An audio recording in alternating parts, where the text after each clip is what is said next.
And this is starting to happen. I don't want to delve down a crazy theoretical trail here, but energy management systems are predicated upon big load, big generation. So you'd have a huge coal plant and then some very high voltage wires going to a city. And the whole system is predicated upon that. And if you want to learn more about how EMS works, corner me and I'll tell you.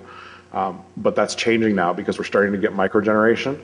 We're starting to get things that are small generation projects, like individual wind turbines, like if you're living in some states and not others, you can get preferred rates to sell power back to the grid if you generate power on your own. We're seeing waste methane gasification and waste gasification and cogeneration stuff going on. So there's a bunch of things that are changing the nature of the power grid itself that should make it less fragile. And with the power grid being less fragile, other things get less fragile as well. So if the power grid becomes more robust and more sustainable, that means that it's going to be easier for all the natural gas systems to keep working and keep heating the upper half of the United States and Canada.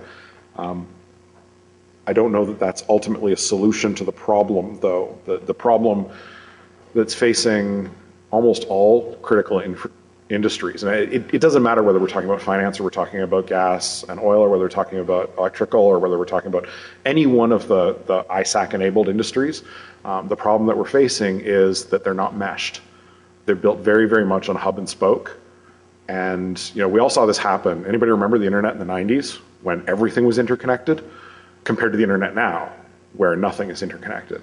And that's essentially the problem we have, that there isn't a robust mesh.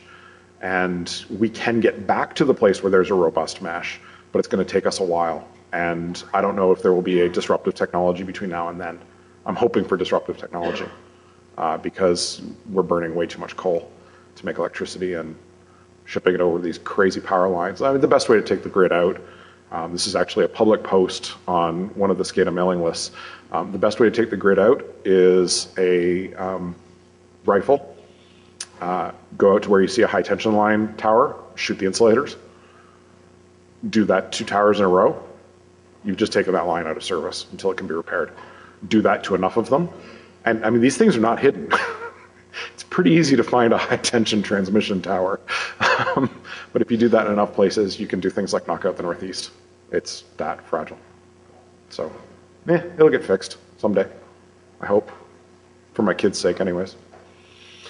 I'm basically out of time. Like I said, if you have any questions, corner me. And thank you very much for coming. I really, really appreciate it. And thank most of you for staying awake through the pasta-induced coma. Have a great day.